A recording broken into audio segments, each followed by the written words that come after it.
آج میں آپ سب کے سامنے ایک بڑا مزیدار سا سینیریو بیان کرتا ہوں۔ ایک پورا سین آپ نے سننا ہے اور دیکھنا ہے، اس کی بنیاد پہ رزلٹ بھی نکالنا ہے کہ اس میں کیا اچھا ہے کیا برا ہے۔ سنتے ہیں، بناتے ہیں پورا اپنا یہ سین۔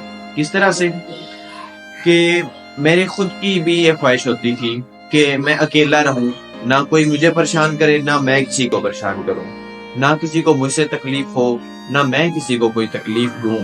ٹھیک ہے، اور بالکل اللہ کی عبادت کی جائے، اکیلے رہا جائے، ایسے بندہ جنگل میں چلا جائے ملنگ درویش بن کے۔ اللہ نے جو رزق رکھا ہے کس جگہ بھی رکھا ہے وہ تو ملتا رہے گا۔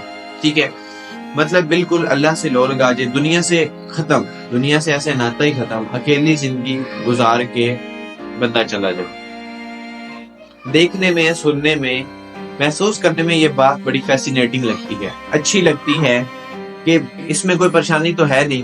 ٹھیک ہے، مطلب بندہ بالکل ملنگ بن جائے، درویش بن جائے۔ ٹھیک ہے، اب اس کا ایک دوسرا پہلو ہے، وہ کیا ہے کہ جب اللہ نے ہمیں صلاحیت دی ہے کسی چیز کی، کوئی کام کرنے کی، ٹھیک ہے، ہم اگر خود کی زندگی میں، ظاہر ہے اللہ نے ہمیں دنیا میں بھیجا ہے، وہ صرف اس لیے تو نہیں ہے کہ اللہ کی عبادت کرتے رہو ساری زندگی، نہ کسی کو کوئی فائدہ پہنچاؤ، نہ کسی سے کوئی فائدہ لو۔ ٹھیک ہے، زندگی گزارو اور چلے آؤ۔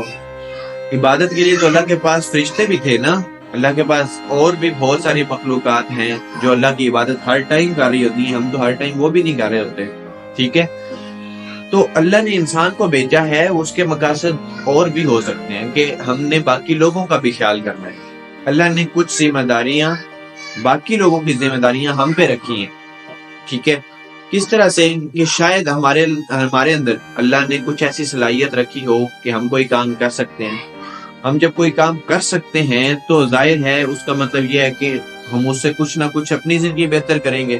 جب ہم اپنی زندگی مکمل طور پر بہتر کر چکے ہوں تو اس کے بعد ہماری ذمہ داری یہ بھی بنتی ہے کہ ہمارے ساتھ اگر کوئی بندہ ہے، ہمارے پڑوس میں، ہمارے رشتہ داروں میں، یا کہیں بھی کوئی بندہ مجبور ہے تو اس کی بھی مدد کی جائے، اس کی زندگی آسان کی جائے۔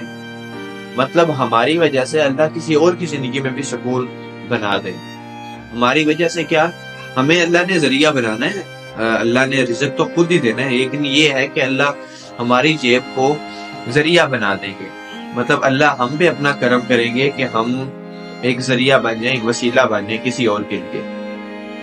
اب یہ اگر ہم یہ سارا پروسیس چھوڑ دیں اور چلے جائیں اپنی پہلے والی سچویشن میں، بالکل کہ اللہ نہ کسی کو فائدہ پہنچانا ہے، نہ ہم نے کسی سے کوئی فائدہ لینا ہے، تو وہ ایک حساب سے تو ٹھیک تھا، لیکن ادھر آ کے اگر یہ سوچا جائے تو وہ ہم اپنی ذمہ داریاں بھول رہے ہیں۔ اللہ نے ہمیں جو صلاحیت دے رکھی تھی اس کی ناشکری کر رہے ہیں۔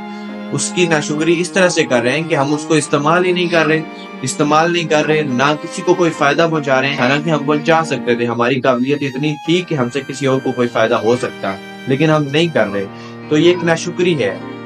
اس لیے میرا پہلے خود کا بھی یہ دل کرتا تھا کہ اس طرح سے ہو، کوئی پریشانی نہیں ہے اس میں، ہم کسی کو پریشان نہیں کریں گے، نہ کوئی ہمیں پریشان کرے گا۔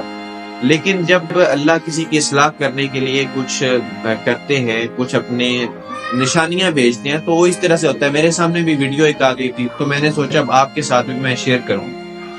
اگر آپ اس سینیریو میں ہیں، یہ عموماً ہوتا اس ٹائم ہے جب اکثر ہم کسی جو ہے نا ہمیں کوئی مطلب مسئلہ ہو جاتا ہے زندگی میں، کبھی فائنینشیل مشکلات آ جاتی ہیں، یا کوئی جیسا وہ ہوتا ہے ہمارے تعلقات میں کوئی خرابی، کوئی دھوکہ، یا کوئی ایسی چیز ہو جاتی ہے۔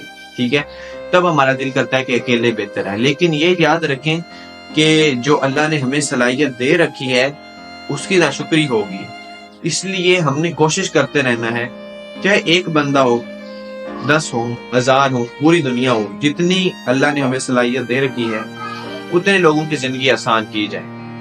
اور یہی ہماری زندگی کا مقصد ہے مجھے لگتا ہے، اور اس کو ہم انشاءاللہ پورا کر کے جائیں گے تو اللہ کے سامنے کھڑے ہو سکیں گے، اللہ کے سامنے اللہ کو بتا سکیں گے کہ ہم نے اپنا کام جو ہمارے ذمہ تھا وہ ہم نے پورا کرنے کی کوشش کی ہے۔ اس کے بعد تو اللہ جانتے ہیں کس نے کیا بہتر کیا،